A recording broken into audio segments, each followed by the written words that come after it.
أعوذ بالله من الشيطان الرجيم. بسم الله الرحمن الرحيم.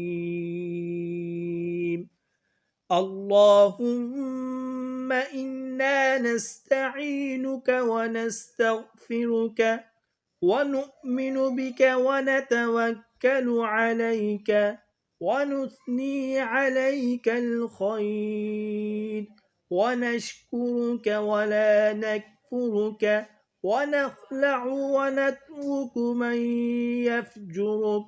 اللهم إياك نعبد ولك نصلي ونسجد وإليك نسعى ونحفد ونرجو رحمتك ونخشى عذابك إن عذابك بالكفار ملحق.